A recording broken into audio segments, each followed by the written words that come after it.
Hello folks, Saint-Yves here. Welcome to my treasure miner guide. This event comes every once in a while, and is pretty straightforward. It's a gem sync type of event where you mine items you can then trade for points, and exchange points for rewards. There is no gameplay to cover, so it's going to be another math heavy video to help you getting the most out of your gems. Even though it seems simple, you can make a lot of mistakes if you're not careful and not earn as much as you could have. This video is based on the treasure miner event we currently have on June 17, 2022, so if you're watching it later when the event comes back again, be extra careful to check if calculations are still valid. With that being said, let's break this event down.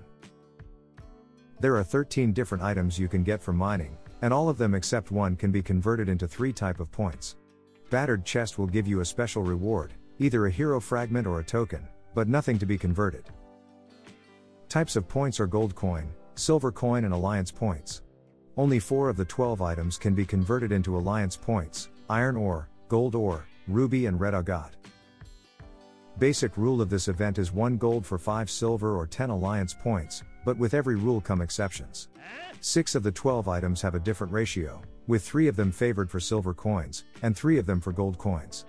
Iron ore, amethyst and ruby yield more silver coins than they should, and copper ore, lapis and blue agate give less silver coins than they should. This means that if you're looking for silver coins, you'd better convert those which gives more than 5 silver coins for 1 gold in priority.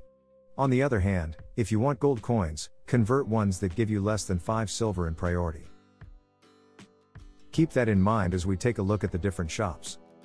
As you can see, there are plenty of options to choose from, with some items being available on 2 different shops. For those items, it would be easy enough if the exchange ratio would be identical to the basic rule of 1 gold for 5 silver or 10 alliance, but unfortunately it's not. Every item that appears in the alliance shop in either the gold or the silver shop should be bought from the alliance shop. Prices are better here, so be sure to empty the alliance shop with items that can be traded for alliance points before moving to the gold or silver option. Is it 100% true? No.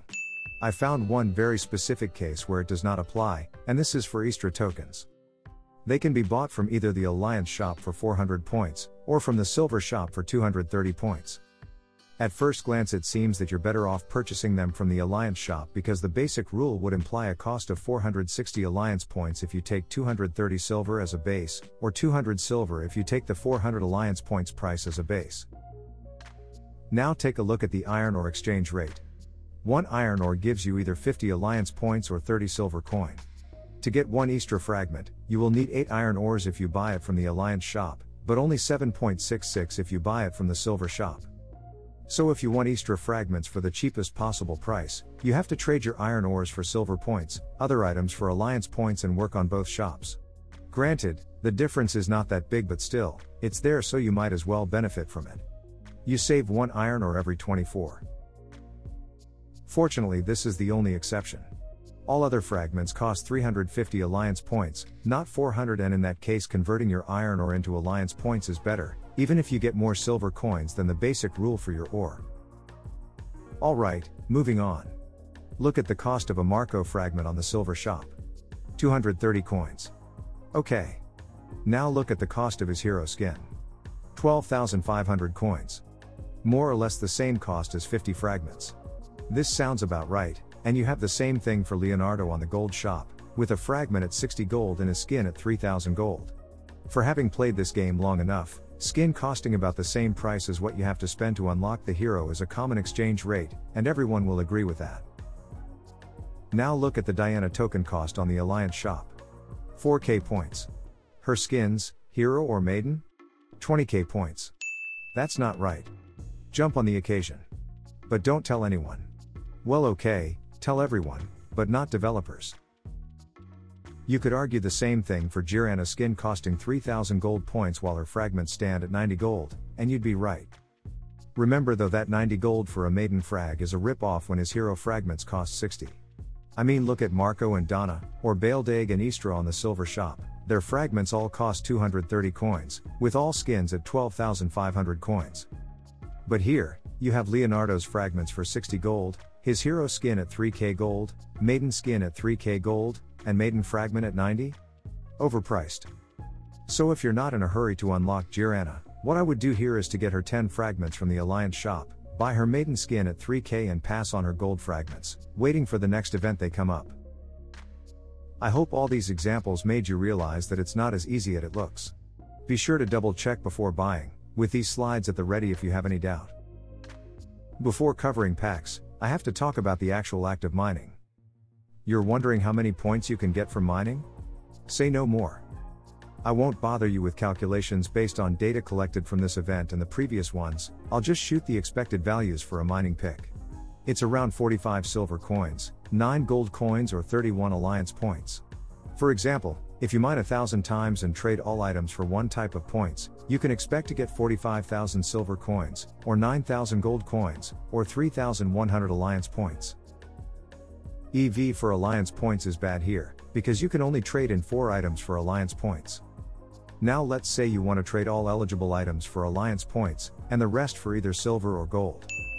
In that case, you will have an expected value of 31 Alliance points and either 30 silver or 6 gold. In the previous 1,000 mining attempts, you can expect to get 31,000 points and either 30,000 silver or 6,000 gold. Of course, remember that it's only an expected value. If you only mine 10 times, you can get extremely lucky or unlucky. Don't blame me. Thanks. With that in mind, let's consider Leonardo fragments, and see what would happen if we mine 100 times, trade everything possible for Alliance points and the rest for gold points. We can expect to get 3,100 Alliance points and 600 gold. This will give us a little less than 9 frags from the Alliance shop and 10 more from the gold shop, so about 19 frags. What was the cost for that? One mining pick costs 50 gems, for an overall cost of 5,000 gems. 19 frags for 5,000 gems means 263 gems for a fragment. Is it good enough? Yes, but nothing to be amazed at. It's okay, but not insane. Let's now take a look at the limited gem packs. You can look at them from 2 angles. You either consider that items other than mining picks are a bonus to said mining picks, or the other way around with mining picks as a bonus to items. Since we know for a fact how many points you will get from items while mining picks only have an expected value, I tend to look at mining picks as bonus. Here are the numbers for all 5 different packs. What I did was converting every item to one type of money, and adding the expected value of mining picks of said money.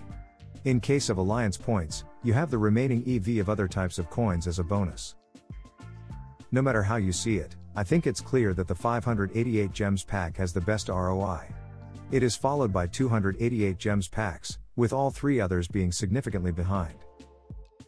If you only buy the 588 pack every day for 7 days, you can expect to end up with around 10k Alliance points and either 252 gold or 1,260 silver.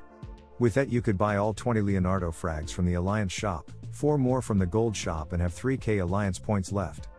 24 frags for 4,116 gems is an exchange rate of 172 gems for a frag with leftover.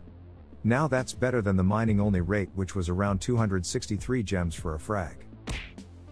If you just want the 20 Leonardo frags and nothing else from the Alliance shop, you can buy the 288 packs every day for 7 days and end up with barely 7k Alliance points, with an extra 420 gold in the bag. In the end you will get 27 frags for 4,032 gems, so an exchange rate of 149 gems for a frag but with no leftover Alliance points. Last thing, about the Jiranna skin, or if in general you want more than 17k Alliance points. If you buy both of the 288 packs and the 588 pack every day for 7 days, you will end up with around 17k, so 3k short from the skin. What's the best way to get the missing points? Should you buy 1,088 packs or straight up purchase mining picks? For that answer, I converted 1,050 gems into 21 mining picks, as one costs 50 gems. It looks like the 1,088 pack is straight up better. Mining can yield battered chests, but with a 2% odds, it's just not enough to counterbalance that fact.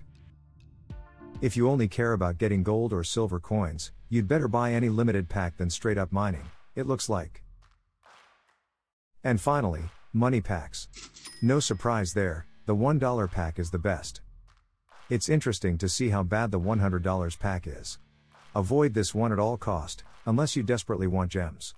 The bait here is probably the 50 mining picks, but don't let them fool you, you know better.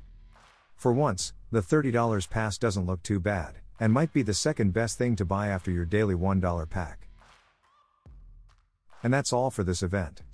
I'm sorry this was so math heavy, but I think it's the only thing worth talking about for this event. I hope I helped you in any way, and until next time, bye bye.